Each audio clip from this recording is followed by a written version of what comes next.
Tēnā koutou katoa. Today's an auspicious day. We're delighted to host External Affairs Minister Jaisankar, the first such visit in more than 20 years. For students of history, the last such ministerial visit was in 2001 and was hosted by former Minister for Foreign Affairs, Phil Goff. He's a long-time friend of India and the Indian people, and today is making his second to last working day as the Mayor of Auckland. Our relationship endures through the tides of history because India is one of the most important partners that we have. The reopening of borders is a welcome opportunity to re-engage with our Indian friends on our home soil, our Turunga Waiwai. Minister, you and I have already had the good fortune to meet in far-flung Paris and Kigali in Rwanda earlier this year. But your visit to New Zealand comes at a special time in the India-New Zealand relationship. We have a lot to learn from you and also the perspectives that you have around a really complex set of challenges that the world is facing. This year marks the 70th anniversary of the formal diplomatic relationship between India and Aotearoa New Zealand. To put it in perspective, our formal diplomatic relationship was established in the same year Queen Elizabeth began her reign. We may both have our own complicated historical relationships with the UK, but we recognise the immense legacy she has created for us through our shared membership of the Commonwealth. We both heard the new King speak to Children members in Rwanda with a commitment to modernise the Commonwealth that will rely on our contribution alongside other members of the Commonwealth family. He noted that to unlock the power of our common future, we must also acknowledge the wrongs which have shaped our past.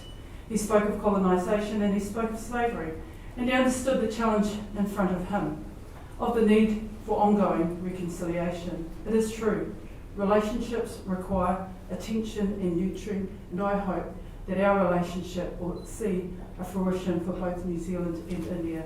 During these past 70 years, New Zealand and India have worked closely together to build a close friendship and a deep relationship. But like all relationships, it's people who form the integral bridge between our two countries. We want to take this even further, and I know that you're committed to that. Today we've discussed a range of opportunities for expanding our relationship, like defence, security, cooperation, people-to-people links, sporting and cultural links, and new areas such as climate change and sustainable agriculture. So in closing, I want to draw on the wisdom of the former Prime Minister of New Zealand, David Lange, possibly the man responsible for the most significant improvements in the India-New Zealand relationship. His instructions to the newly appointed High Commissioner Edmund Hillary in 1985 were simple: do whatever you think is best. So that's the motto we can all live by, and I'm certainly going to do that in our relationship. Tēnā koe. Thank you. Thank you, Minister. Let me begin by saying what a great pleasure it is for me to be in New Zealand.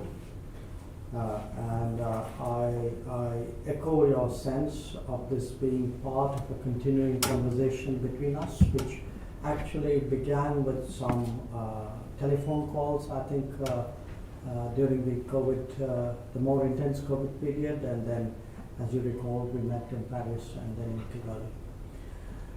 I see this not just as a visit, but really an endeavor by two countries, very respectful of each other's traditions and culture, very conscious of their diverse nature, to forge a more contemporary relationship. And a more contemporary one, because I think we do recognize today that countries like India and New Zealand have a particular responsibility in forging a post-colonial order which is fairer, which is more equitable, and which will provide the prosperity and stability to large parts of the world with which we are historically linked. In terms of our meeting today, obviously a large part of our conversation went to strengthening our bilateral relationship, And the sum and substance of it was really an understanding that we should play to each other's strengths, which specifically meant business, education, technology, the digital world, agricultural trade, talent, and most of all, people-to-people connect, because that's at the heart of both our societies. We spoke a bit about the need for better air connectivity. I also raised with the Minister concerns which some of our students have faced, students who had to leave New Zealand during the COVID period and who didn't have the opportunity to get their visas renewed. I urged a fairer and more sympathetic treatment for them. Also, students who are waiting to come to New Zealand to pursue their studies and whether the visa process for them could be hastened. We also touched upon the skills demand in each society. There are perhaps demands in New Zealand which could be met out of India. And we have a mobility understanding with many countries, so the possibility whether those could serve as guidance for progress between us. There was also a very open discussion on how India and New Zealand together we shape the larger region, the Indo-Pacific region. There was a discussion on some pressing issues like the situation, the security situation in the Indo-Pacific, the consequences of the Ukraine conflict. And naturally, we spent some time on the major global issues, most of all climate action, climate justice. Some of the initiatives which India has been sponsoring over the last few years, the International Solar Alliance, the Coalition for the Disaster Resilient Infrastructure, the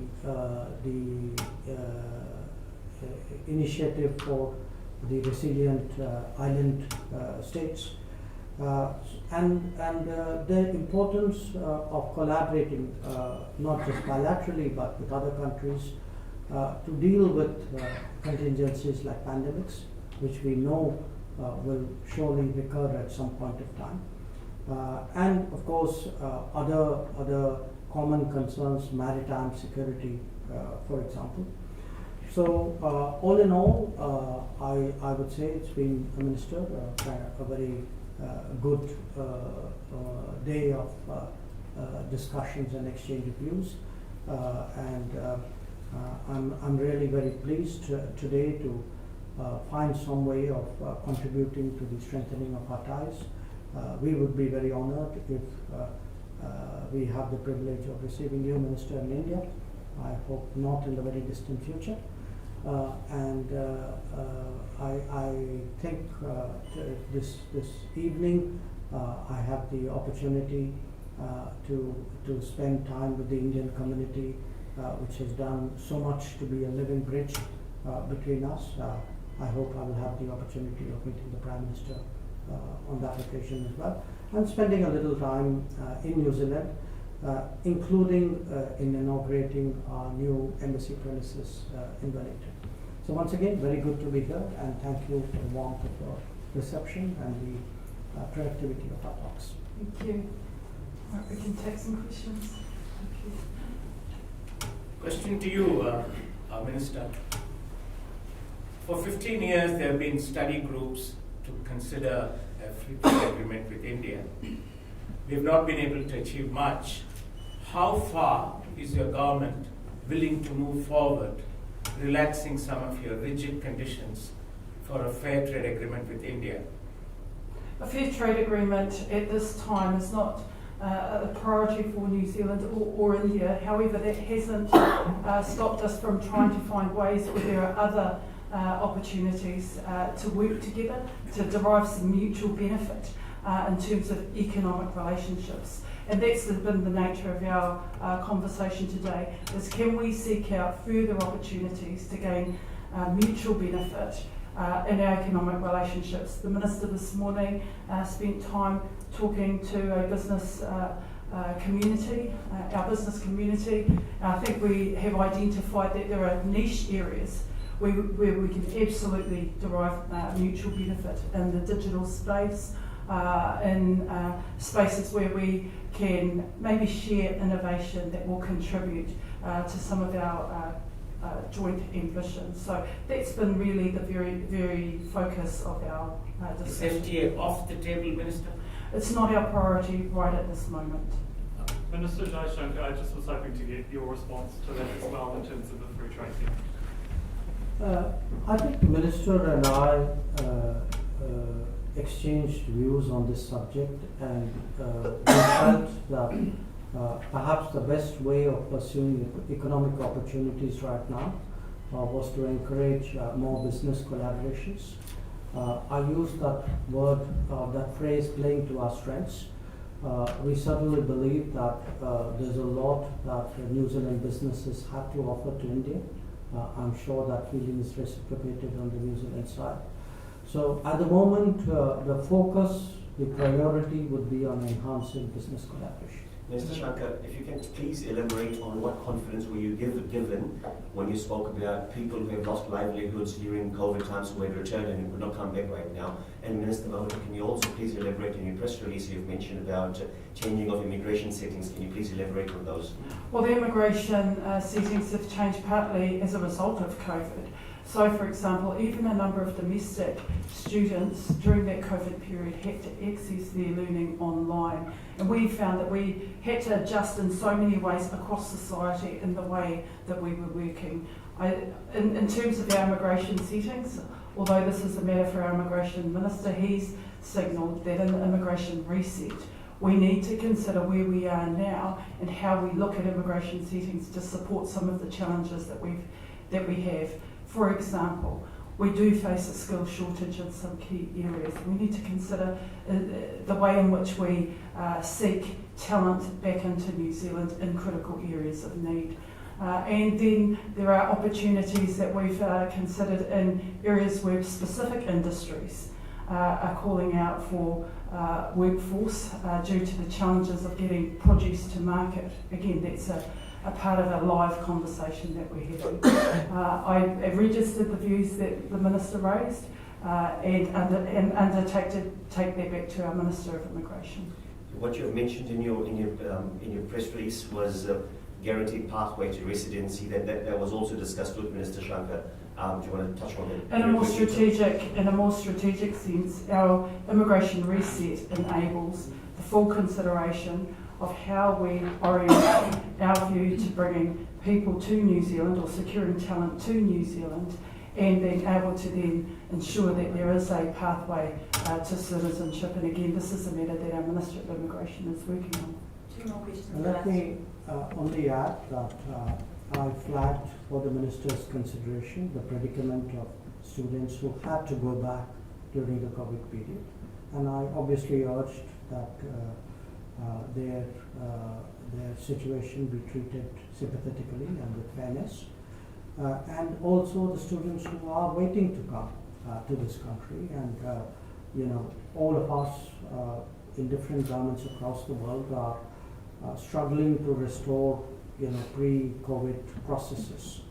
So I'm very confident that, the government of New Zealand would take the situation of the students into account and respond to that. So you're content that something fruitful will come out of this?